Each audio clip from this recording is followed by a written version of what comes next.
walk over me. Here you go again, always me. All the things you say, none of it comes true. Met with a guy in LA, good for you, it's all about you.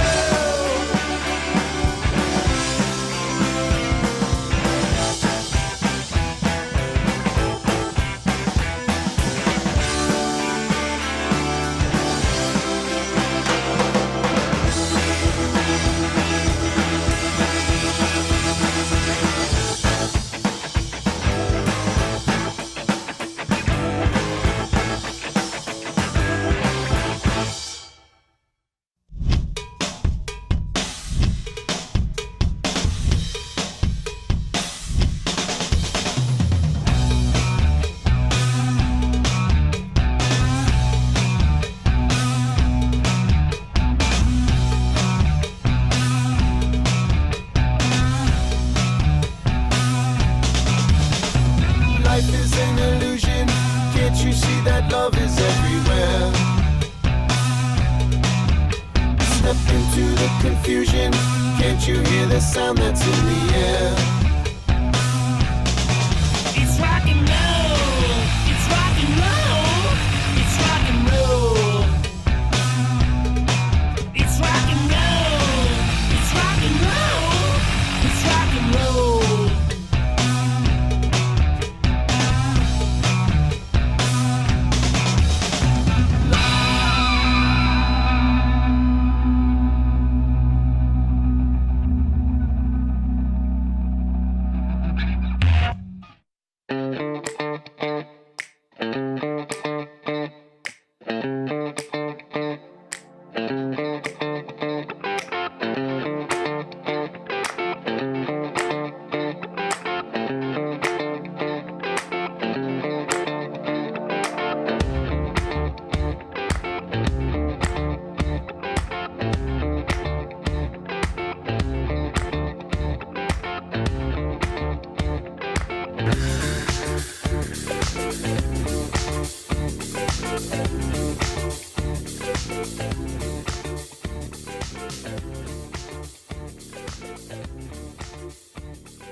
And now for something completely different. It's a Rick Fast world. Forget everything you've been told by others before. Get ready for the real deal, the full story, real talk about money, markets, life. Now, it's The Real Investment Show with Lance Roberts, presented by RIA Advisors. And good morning and welcome to the show. Of course, it's the second best day of the week. You know, it's actually a very interesting day today, Brent, right? Today is September the 22nd, right? Very interesting day because it's not only the second best day of the week. If you don't know what that means tomorrow's Friday. That's the first best day of the week, as opposed to Monday, which is the worst day of the week. But today is the second best day of the week, and it's the first day of autumn. Thereabouts. It is. And it's also my daughter's 16th birthday. All happening on the same day. So A trifecta. it's a trifecta of Thursdays. Or a triple witching, I can't decide which. Shame on you. Anyway, so yes, it's my daughter's 16th birthday today. Happy birthday to you. And of course, I've been telling her, it's like, you know, so as you know, we've had this conversation on the show before that, you know, when my kids turn 16, they have to get a job. I know everybody's like, I can't believe you make your kids work. Well, they do. So she got her job, so she is working. She's my dancer in the family, so she's, you know, and I just had to, in fact, last week, I had to go do a dance with her at the Cinco Ranch High School football game. Oh, really? Yeah. So I'm sorry, I missed that. Yeah, so it was a very quiet event. I was in the back of the row so nobody could see. Under the radar. Yeah. But no, it was good, right? So it was, they do a guys and ties dance every year. Yes. So, right. So I'll be doing it 2 more years in a row. You have your chance to come see it. So all right. as she approaches seniorhood. We'll alert the media. Exactly. So anyway, she's dancing in her studio. So anyway, as you know, and we've talked about this, is that, you know, they have to save up money for their down payment on their car and all that. So, you know, she's ready to go. She's got her license, ready to get her new car. And so I said, okay, well, start sending me the cars that you want. Got nothing. Really? She sent me nothing so far. So I guess we'll talk about it this This weekend. may work out really well for you. I know. I'm sitting there going, right, if you don't, she's not in a real rush to go buy a car at this point. So, You know, a lot of kids are like that these days. I don't understand it. I know, because when I was that age, I was like, give me a car, Yeah, I'm gone, right? yeah. But it's actually, that was my point about this, is that you're absolutely right. There is a rising trend in millennials. And again, apparently it's not just her. I was talking to her about it, and apparently a lot of her friends are the same way. They're like, why buy a car and drive when I've got, parent Ubers? It's like, I was like, and I've told y'all before on the show that, I was Duber, that's the dead Uber. And that comes to an end at 16. I told her this, I said, I'm coming to get you this weekend, but, that's it. After this, you got to get your own car and get mobile. So. Duber. It's the dead Uber. So, anyway, a couple of things. Of course, Michael Leibowitz joining me this morning, and we'll be talking about everything Fed related. Of course, the Fed did hike interest rates 75 basis points yesterday, as expected. And as expected, they also delivered their rather hawkish message about continuing to hike rates until, they bring down inflation down to 2%. Now, there's some interesting bylines to this, and we'll get into this discussion a little bit more this morning. But there is a real possibility that inflation is about to drop a lot faster than expected. There's some data in the pipeline right now that suggests that rental rates, which is one of the bigger components of inflation, is about to have a very sharp decline. This has to do with a lot of overbuilding, first of all, of rental properties and too much competition on space. But secondly, just as the economy begins to slow, that's going to start to bring this down as well. So the Fed may be, talking about hiking rates and leaving them at very high rates through 2023. We'll see how accurate that forecast is. Historically speaking, of course, when the Fed and the Fed did release their economic projections yesterday as well, they're not that great of economic forecasters, so we'll see what happens. But so on the technical front about the markets yesterday, though, a couple of bad things did happen. We had talked about yesterday in yesterday's daily commentary that you can get on our website. Simply go to realinvestmentadvice.com and click on the daily commentary link on the homepage. But make sure you're subscribed. We deliver that to you every morning before the market opens. Keeps you up to date on what's going on. We do a market commentary every day. But yesterday we noted that the market had been holding on to these support levels that were going back to these May lows. And that was kind of this important support level the market was holding. Well, we broke that yesterday. After the Fed announced their rate hike, markets vacillated. We sold off initially, rallied back, had a very strong rally. We were up about 0.75 of a point on the S&P yesterday. And then right about this time, the Fed's talking about, a more hawkish outlook for the economy. And then Russia starts talking about potentially, being more aggressive about their Ukraine invasion. All that kind of coalesced into a pretty sharp sell-off into the end of the day. Markets ended down over 1% yesterday. But we did take out that very important support line. So the next supports, unfortunately, are, near the July lows. So again, the market's here under a bit of pressure. So, as I said, there's not a lot of good things going on right now. We had talked about this buying stampede that we had back in July and August. That has now turned into a selling stampede now over the course of the last couple of weeks in particular, and that continues to kind of weigh on prices here. But again, just to keep things in perspective, while I know that it feels bad right now, and it does, right? I mean, it's been a tough market this year by all stretches, and the markets certainly have been under a lot of pressure. But this is keep some perspective here, is that really the markets haven't gone anywhere really since we go back to May, June of this year. So the market's just been all over the place for the most part this year. It's been a very steady grind lower.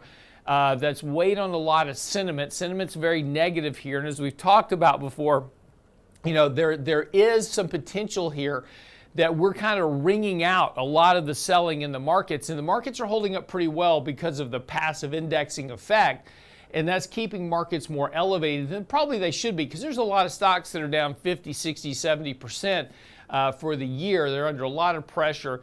But again, markets are not down that much. Markets are still kind of holding in here. And again, really, since if we go back to early May, the markets haven't done much of anything except just vacillate back and forth. And again, just kind of really weighing on consumer sentiment, investor sentiment. One thing is that we are very oversold on a short-term basis. So again, that provides that catalyst for at least a counter trend rally here. Again, probably not going to expect a whole lot. The 20-day moving average has now crossed back below the 50-day moving average. That's going to provide more downward pressure to asset prices. So again, any rally here back to around 4,000 on the index is likely a good opportunity for the time being, to raise some cash, reduce your asset allocation. Moving into the end of the year, there is some risk here between economic growth, continued Fed rate increases. The Fed talked about yesterday, and again, we'll talk some more about this in a minute with Mike, but 2 more rate hikes this year. And then really the market was all kind of hoping for this pivot going into next year to help support markets. That doesn't really seem to be the case right now. There's a reason that the Fed will pivot, and we'll talk about that here in just a few minutes. But again, use rallies, kind of back to this resistance level for the time being to raise that cash, those cash levels, be a little bit more defensive. And again, and this is something that we have been working on the last couple of days. There's now an alternative. We're sitting on a lot of cash right now. There is an alternative. Treasury yields are now on the very short-term bills, 3-month and 6-month Treasury bills now yielding north of 3%. So it's a kind of a great place to store cash while you're waiting, and we've been starting to make those transitions now because of what the Fed's been doing. But when we come back, we'll talk a little bit more about the Fed, what's going on, what to expect, how it's going to impact markets. That's coming up right after the break, right here on The Real Investment Show. Get by the website, realinvestmentadvice.com. Get daily investment news you can use, delivered at the speed of the internet at realinvestmentadvice.com. If your portfolio looks more like a horror show, you won't want to miss our next Candid Coffee on dealing with bloody markets. No tricks, just treats. From Richard Rosso and Danny Ratliff with some not-so-spooky ideas to budgeting and how to maximize your cash. Don't be spooked by markets or Danny's bathroom on our next Candid Coffee, Saturday, October 1st. Register now at realinvestmentadvice.com. Candid Coffee with Ratliff and Rosso, realinvestmentadvice.com. Health and financial security touches everyone within your organization. Offering benefits for all doesn't need to be complicated. Hi, I'm Tom Allen, Senior Benefits Consultant at RIA Advisors. RIA Benefits provides independent expertise to find solutions that speak to the mission of your business, the culture you want to establish, and the budget you are able to work within. Book a free consultation with me at realinvestmentadvice.com/retirement, and we'll find a solution that takes care of your most important asset, your people. realinvestmentadvice.com/retirement, realinvestmentadvice.com. Hi, Lance Roberts here. If you're like most people, your 401k plan represents the bulk of your retirement assets, and unfortunately for many, managing your 401k plan can be difficult. There's so many choices, so many things to consider. With just a quick email, a couple of questions, you can put RIA Advisors to work for you managing your 401k plan. Get started right now at the website, realinvestmentadvice.com, or simply call our toll-free number, 855-RIA-PLAN, or again, simply online at realinvestmentadvice.com. And now, another page from the Real Investment Advisors Investing Manifesto. Bulls win in bull markets. Bears win in bear markets. Eagles soar above and take advantage of opportunity. Let us help you soar as you reach your financial goals with RIA Advisors. Neither bull nor bear. RIA Advisors, 281-501-1791 or online at realinvestmentadvice.com. The Real Investment Show.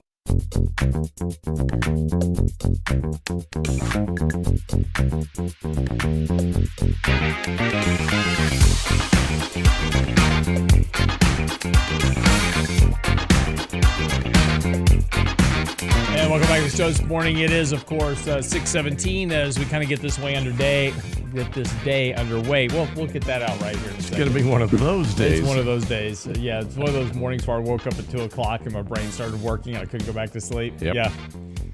So, not enough coffee for this morning. Anyway, yesterday, of course, nothing really shocking or surprising yesterday. Maybe the market's reaction a bit.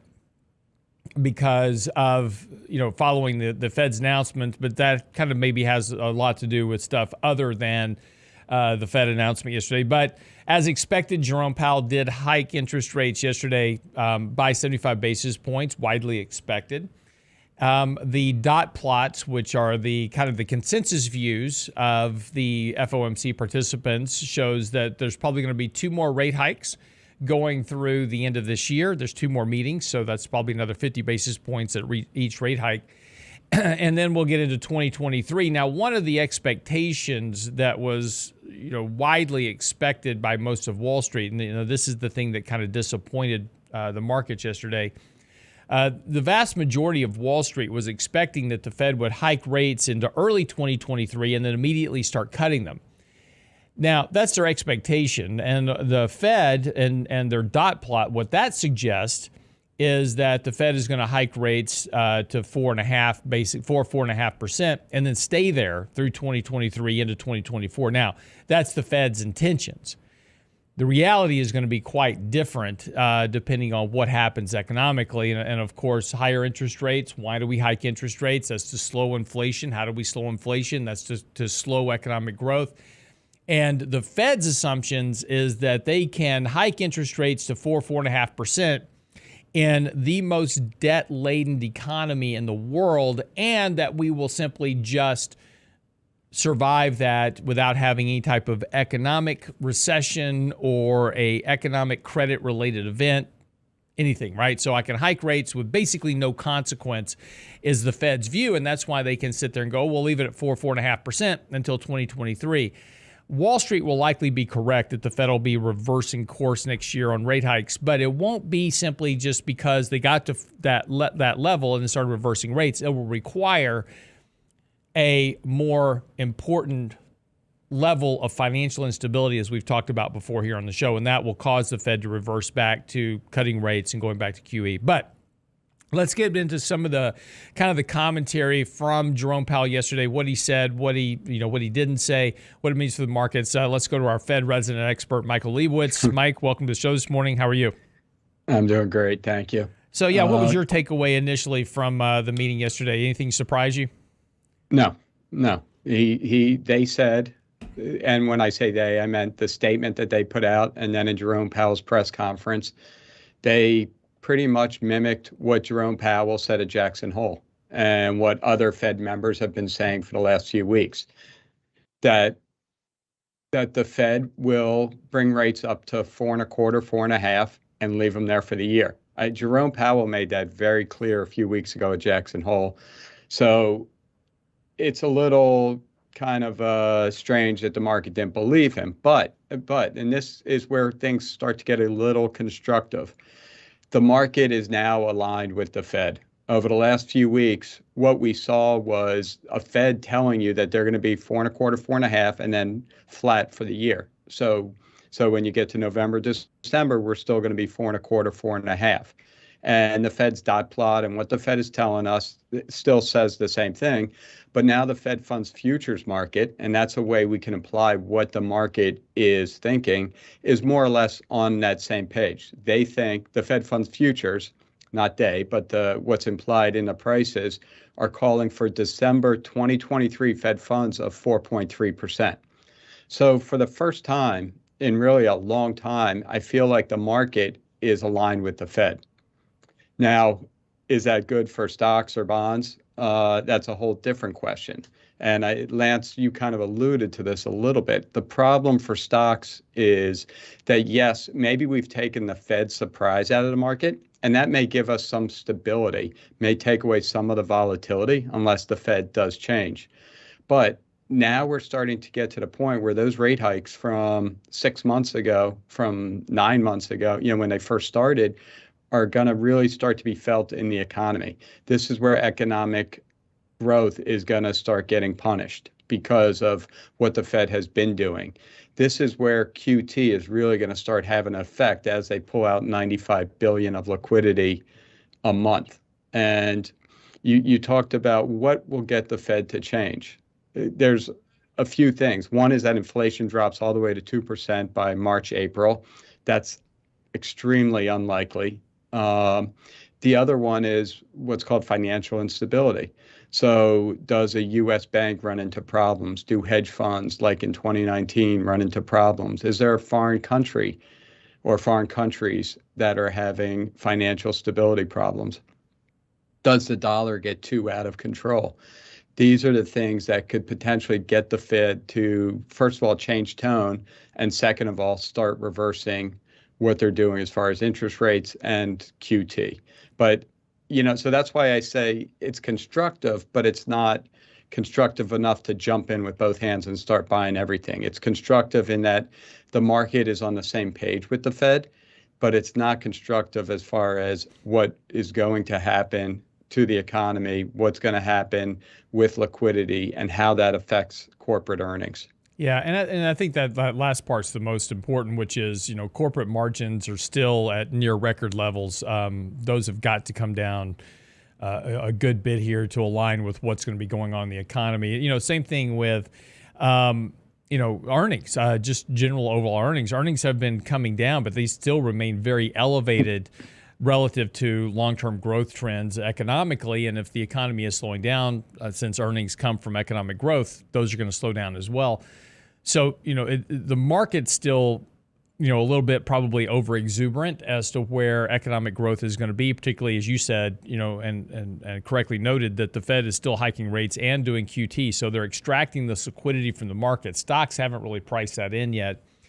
But I think, again, I thought this was interesting. Fed Chair Powell said yesterday during the Q&A that in order to start cutting rates, the Fed would have to be very confident that inflation was moving back down to 2%, and he noted that the move to the very lowest level of what the Fed considers restrictive, and there's still a ways to go on rates. So, it's interesting, though, that the markets are so focused on, okay, great, you're hiking rates, but when are you going to cut them, right? And you and I had this conversation kind of just on the phone yesterday.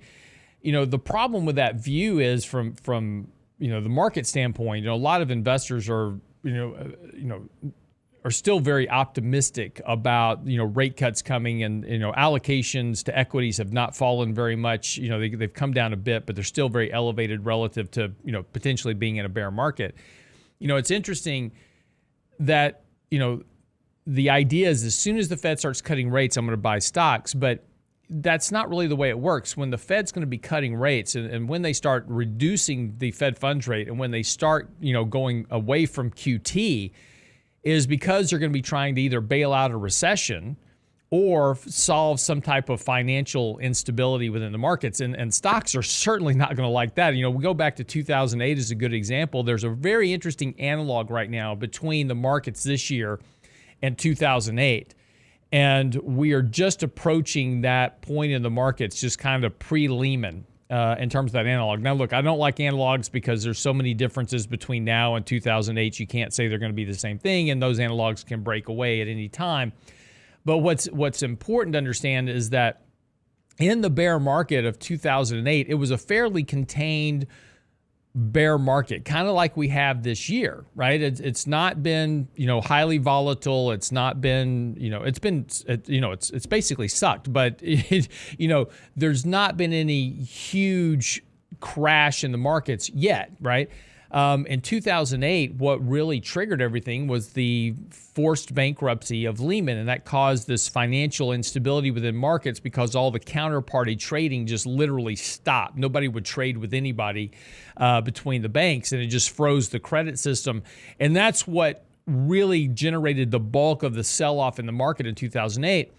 And that was when the Fed really got into gear about, starting to bail out markets and QE and these type of things. And so the point here is that without some type of, deeper decline in markets, some form of financial instability or some type of fairly significant economic recession, if everything's okay in the markets, if everything's holding stable, and we're not in a recession, we're just slow growth, and inflation's at 2%, there's no reason for the Fed to cut rates or do QE.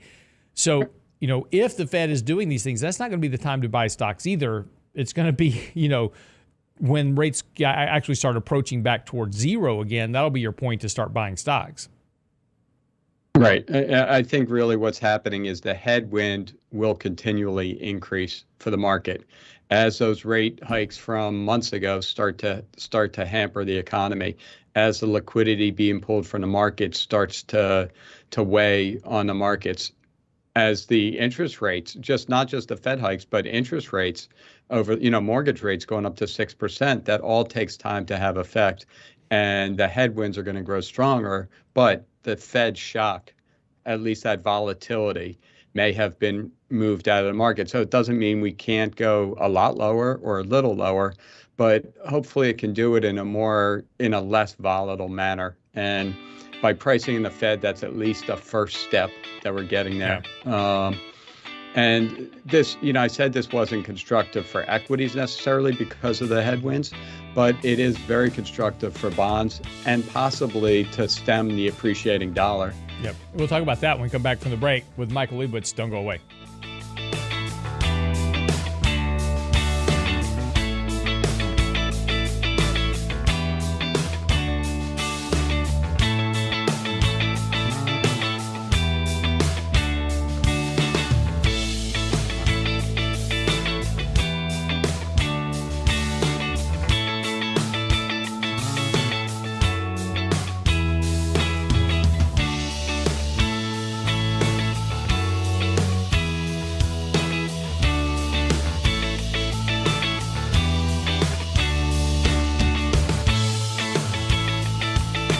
The Real Investment Advice blog. It's required reading for the informed investor. Catch it today at realinvestmentadvice.com. If your portfolio looks more like a horror show, you won't want to miss our next Candid Coffee on dealing with bloody markets. No tricks, just treats. From Richard Rosso and Danny Ratliff with some not-so-spooky ideas to budgeting and how to maximize your cash. Don't be spooked by markets or Danny's bathroom on our next Candid Coffee, Saturday, October 1st. Register now at realinvestmentadvice.com. Candid Coffee with Ratliff and Rosso. realinvestmentadvice.com. Health and financial security touches everyone within your organization. Offering benefits for all doesn't need to be complicated. Hi, I'm Tom Allen, Senior Benefits Consultant at RIA Advisors. RIA Benefits provides independent expertise to find solutions that speak to the mission of your business, the culture you want to establish, and the budget you are able to work within. Book a free consultation with me at realinvestmentadvice.com/retirement, and we'll find a solution that takes care of your most important asset, your people. realinvestmentadvice.com/retirement, realinvestmentadvice.com. And now, another page from the Real Investment Advisors Investing Manifesto. A passive investment portfolio requires active risk management. It's not a choice, it's necessity. Diversification doesn't protect against risk of loss. Let us actively help you reach your financial goals with RIA Advisors. Neither bull nor bear. RIA Advisors, 281-501-1791 or online at realinvestmentadvice.com. Can't catch the whole show now? Listen to our podcast later at realinvestmentadvice.com. If you take all of the marshmallows out of a box of Lucky Charms, are you left with a box of Purina Cat Chow? Pretty much. Pretty much. Yes. Yeah. See, as you get older, you move away from those. Remember, because when you were growing up, it was Captain Crunch, it was Fruit Loops, Apple Jacks, Alphabets, and now it's Raisin Bran, Cheerios, raw oatmeal. The Real Investment Show podcast. Once you move out of sugary cereals, your life is pretty much over. At realinvestmentadvice.com. I don't really understand Lucky Charms. Anyone can sell you insurance, and they'll gladly take your premium dollars. The RIA Insurance Agency can provide you with insurance solutions tailor-made for your needs and lifestyle. Because everyone's assets are different, let RIA Insurance review what you need to protect and how. We won't sell you insurance, but what you need will be a matter of policy. RIA Insurance Agency. 888-915-0780. 888-915-0780. RealInvestmentAdvice.com. Click on the insurance tab. Real Investment Show podcasts are now available from Stitcher Smart Radio at Stitcher.com. Hi, Lance Roberts here. If you're like most people, your 401k plan represents the bulk of your retirement assets, and unfortunately for many, managing your 401k plan can be difficult. There's so many choices, so many things to consider. With just a quick email, a couple of questions, you can put RIA Advisors to work for you managing your 401k plan. It's a quick and easy application. Just simply click Ask a Question at realinvestmentadvice.com or give us a call at 855-RIA-PLAN. That's realinvestmentadvice.com. If your portfolio looks more like a horror show, you won't want to miss our next Candid Coffee on dealing with volatile markets. From Richard Rosso and Danny Ratliff, Saturday, October 1st. Register now at realinvestmentadvice.com. Candid Coffee with Ratliff and Rosso. Realinvestmentadvice.com. You're listening to The Real Investment Show.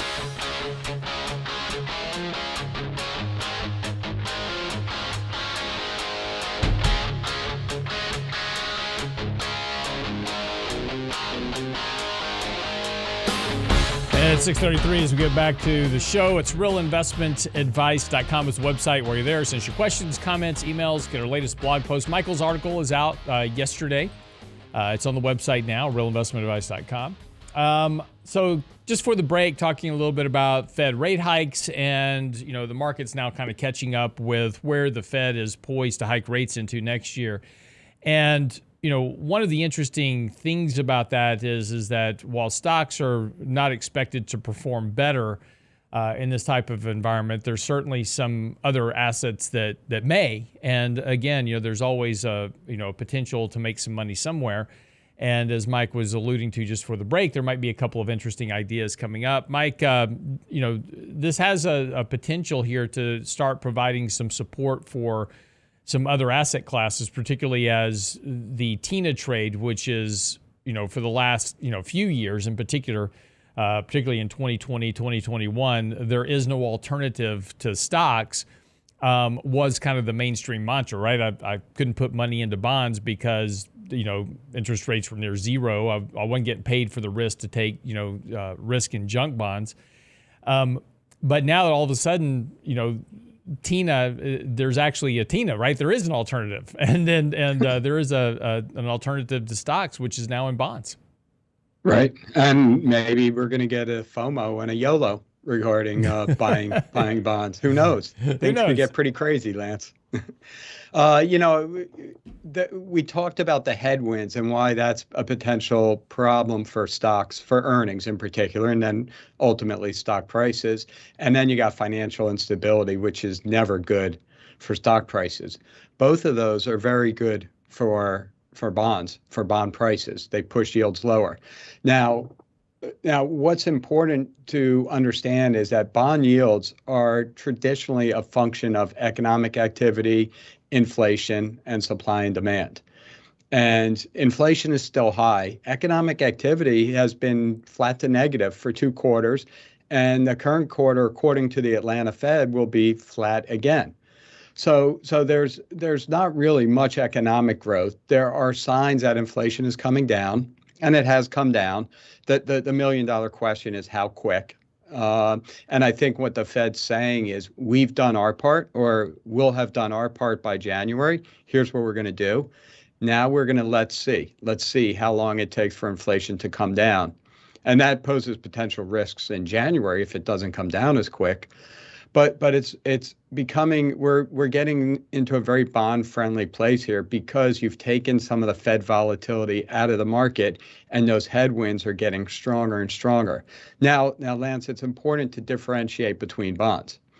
There's 3-month Treasury bills and 30-year bonds and junk corporate bonds and many other types of bonds. A 3-month Treasury bill is what the yield on that is what are Fed funds going to be for the next 3 months. So those yields will rise for the next 3 months. It's just going to be in line with Fed funds. A 30-year bond is looking at the next 3 months, but an investor in a 30-year bond has another 29 years and 9 months to think about. How will economic growth be? What will inflation be? And as such, what the Fed is doing is not as important as what's going to happen with inflation in the economy. So once we kind of take out the volatility associated with the Fed, hopefully, and that there's no certainty to that, but it certainly appears that the Fed will follow the course they told us about for the next few months. That should help bond prices push yields down, because bond yields are very extended right now from where they should be based on expected economic growth. There is some supply, and the Fed is selling Treasury bonds, but traditionally when the Fed steps away, that's actually been positive for bonds as well. Yeah. Now, there's also corporate bonds, junk bonds, investment grade bonds. They introduce a hybrid of equities and treasuries. They follow yield wise, but then there's a spread. So how much more are you willing to buy an IBM bond for over a US Treasury? And that's a function of credit risk. Credit risk is a function of earnings and their ability to pay their debts. So as we said earlier, we have this headwind that will only get stronger and stronger over the next 3 to 6 months, which is going to affect corporate earnings. So when you think about what bonds do you want to buy? Do you want to buy a 3-month? Well, that's going to pretty much follow Fed funds. That it's we're getting close to 4%. We'll be over 4%. It's a dependable yield. The 30-year yield is a function of the economy. The 10-year IBM bond will move up and down with yields. That part may be constructive over the next 3 to 6 months, but that spread could widen out. So hypothetically, 10-year treasuries may drop by 0.5% in yield, but the spread between IBM and a 10-year treasury may rise by 1%, so that the price of the IBM bond actually goes down, even though yields for treasuries have gone down. You're throwing out a lot of market lingo here. So let me clarify this a bit.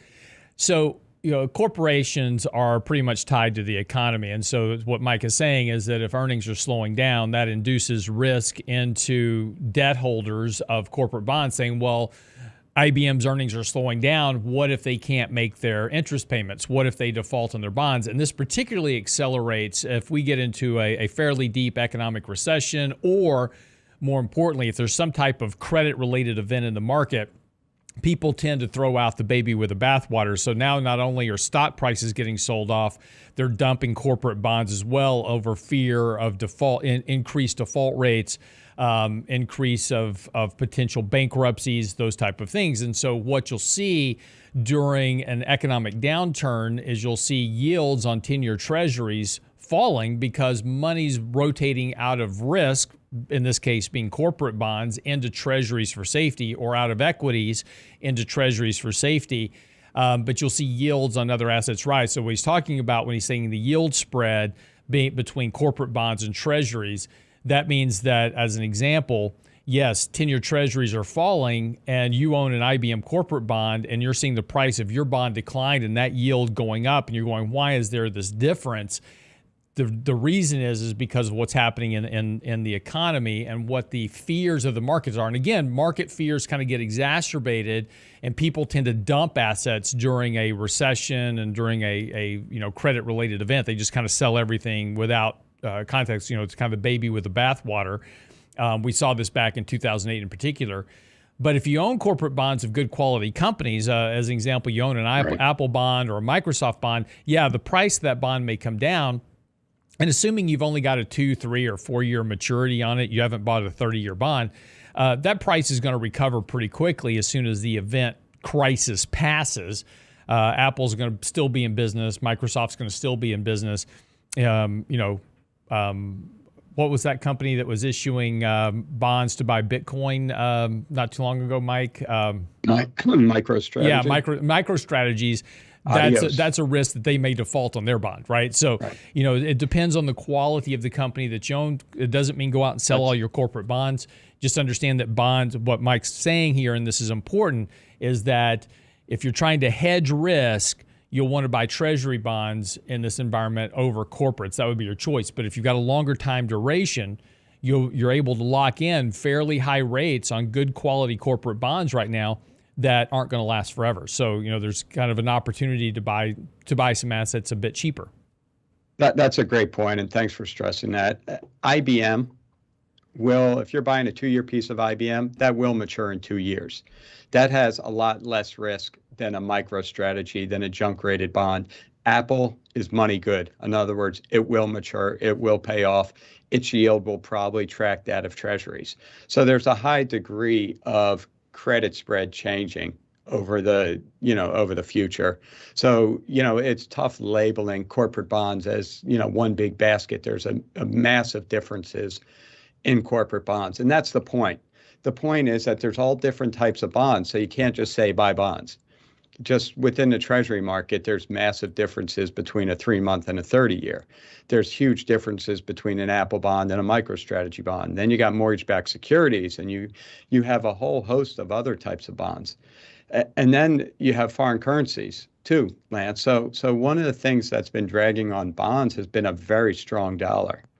Yeah, so, and before we're about to come up on a break, let's hold that thought here for just a quick second here, because that's kind of the next kind of important leg of this conversation is the dollar, to your point, has been exceptionally strong. Japan did something very interesting overnight, and I want to kind of come back and just touch on that issue, because it's not going to be just a domestic issue; it's also an ECB issue as well. When we talk about a recession here in the U.S., and I just wrote an article on this. 40% of corporate profits come from international sales. It's a very big impact. And we were talking about corporate profit margins needed to be revised lower, and what's happening with the dollar has a huge impact on other parts of the world, and also has a very large impact on corporate earnings and corporate profits because of the global interconnectedness of what's happening. So, what's happening with currencies right now is very interesting. And the question is whether or not the dollar can remain as dominant as it has been this year, or does the dollar itself become problematic for both the Fed and for central banks, internationally. We'll be right back after the break. Don't go away.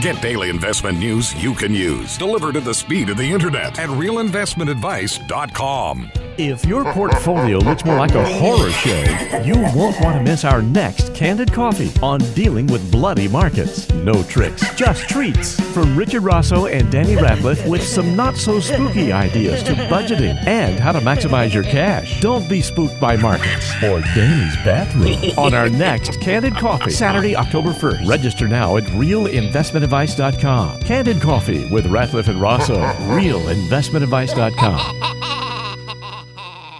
Hi, Lance Roberts here. If you're like most people, your 401k plan represents the bulk of your retirement assets, and unfortunately for many, managing your 401k plan can be difficult. There's so many choices, so many things to consider. With just a quick email, a couple of questions, you can put RIA advisors to work for you managing your 401k plan. Get started right now at the website, realinvestmentadvice.com, or simply call our toll-free number, 855-RIA-PLAN at realinvestmentadvice.com. Health and financial security touches everyone within your organization. Offering benefits for all doesn't need to be complicated. Hi, I'm Tom Allen, Senior Benefits Consultant at RIA Advisors. RIA Benefits provides independent expertise to find solutions that speak to the mission of your business, the culture you want to establish, and the budget you are able to work within. Book a free consultation with me at realinvestmentadvice.com/retirement, and we'll find a solution that takes care of your most important asset, your people. realinvestmentadvice.com/retirement, realinvestmentadvice.com. And now, another page from the Real Investment Advisors Investing Manifesto. Manage risk and volatility rather than trying to manage gains. You don't have to be right all the time. Long-term investing success is a 70% gain. Let us help you reach your financial goals with RIA Advisors. Neither bull nor bear. RIA Advisors, 281-501-1791 or online at realinvestmentadvice.com. The Real Investment Show.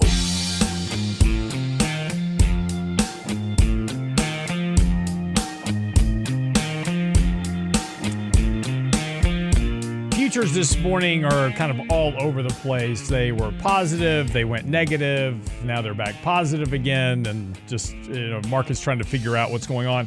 I want to talk a little bit about currency here for real quick, but I want to give you some quick kind of headlines that kind of run into all of this kind of conversation we had this morning. The Bank of England just hiked rates by 50 basis points. That was kind of a split decision, confirming their QT of their QE program. They're now reversing their QE program. They're going to be selling their gilt, and the reason, of course, for this is that, as we were saying just for the break, the dollar impacts every other economy in the world because everything that we do on a trade basis is done in dollars. And there's a reason for that.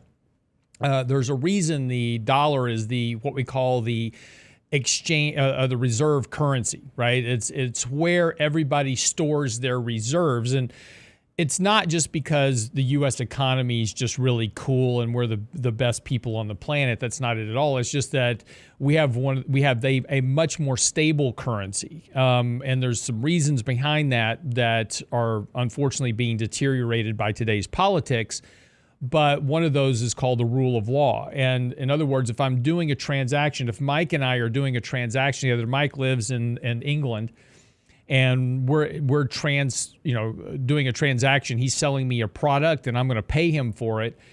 If he sells me a product and I default on payment, he has a recourse through our legal system to get payment.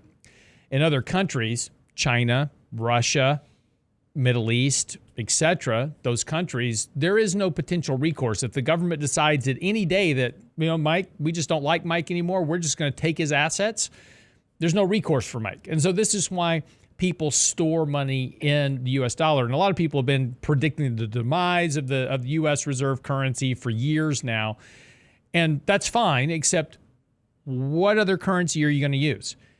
No other currency in the world that is stable has the depth needed to transact trillions of dollars worth of business every year in terms of everything from oil to just trade to any type of commodity, all traded in dollars everywhere in the world. So the dollar dominance is very important, but it also has a very negative impact. When the dollar gets extremely strong relative to other currencies, it impacts those countries. The cost of buying goods or services in those countries. Let's take Europe as an example. My son, I've told you he lives in Germany. He's getting the double whammy right now because he doesn't make a lot of money. He's trying to make ends meet, trying to pay his rent, buy his gas, heat his house. And, because of what's happening in Russia, electricity costs are surging through the roof. We've talked about the electricity and the natural gas prices in Europe, just crazy. So that's already impacting his ability to live. But now if he wants to buy something because of the strength of the dollar, that's also costing him more. So he's getting inflation from multiple angles. We complain now about inflation here. Inflation there is terrible. It's a lot worse. So the dollar strength has a huge impact on global economies. And again, as I said just for the break, and this is an important point, when you're talking about stocks and earnings and valuations and these type of things, 40% of corporate profits come from what happened internationally. So let me give you a couple of headlines. Bank of England hiking interest rates, making a decision now to start selling their gilt. Why are they doing that? We'll talk about that in a second. The Swiss National Bank has ended their zero interest rate policy. They just hiked 75 basis points. And this is every central bank in the world is now tightening monetary policy to quell inflation. This has a much bigger potential. The Fed's as we were talking about earlier, the Fed's kind of operating in this basket that, if everything remains status quo, they can just hike rates. And maybe if we were in a vacuum and it was just the Fed and our economy, maybe they could get away with it.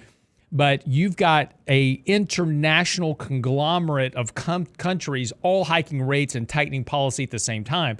The negative potential impacts of that is overwhelming coming into the markets. So I think this is something that we really have to pay attention to.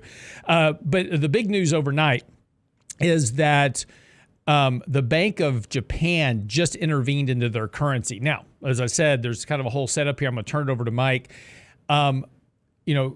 This currency issue, Mike, you take a look at the strength of the dollar. Everybody was predicting that the dollar was going to zero last year. Has not been the case this year at all.